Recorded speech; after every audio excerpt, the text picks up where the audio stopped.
A B C D বৃত্তস্থ চতুর্ভুজের কোণ এ সমান সমান 120 ডিগ্রি হলে কোণ সি এর মান কত? এই অঙ্কটা আমাদের ছবি দিয়ে করতে হবে, আর বৃত্তস্থ চতুর্ভুজ কাকে বলে সেটা আমাদের জানতে হবে। কোন একটা বৃত্তের মধ্যে যদি চতুর্ভুজ থাকে সেটাকে বলা হয় বৃত্তস্থ চতুর্ভুজ। যেমন দেখো এখানে একটা ছবি আঁকছি, ধরো এইটা হচ্ছে একটা বৃত্ত, এর ভিতরে একটা চতুর্ভুজ আঁকি,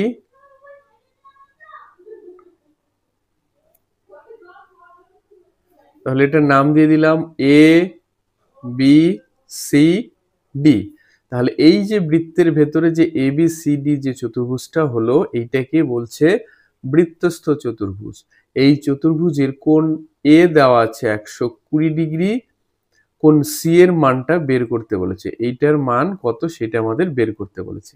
তো আমরা জানি বৃত্তস্থ চতুর্ভুজের বিপরীত কোণ দুটোর সমষ্টি হয় 180 ডিগ্রি, মানে এ আর সি এর সমষ্টি হবে 180, আবার বি আর ডি এর সমষ্টি হবে 180 ডিগ্রি।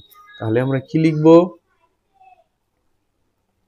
কোণ এ প্লাস কোণ সি ইকুয়াল টু হবে 180 ডিগ্রি, বা কোণ এর মান দেওয়া আছে 120 ডিগ্রি, বসিয়ে দিলাম, প্লাস কোণ সি ইকুয়াল টু 180 ডিগ্রি, বা কোণ সি ইকুয়াল টু কি হবে 180 ডিগ্রি মাইনাস হবে 120 ডিগ্রি, কারণ এই পাশে নিয়ে আসলে মাইনাস হয়।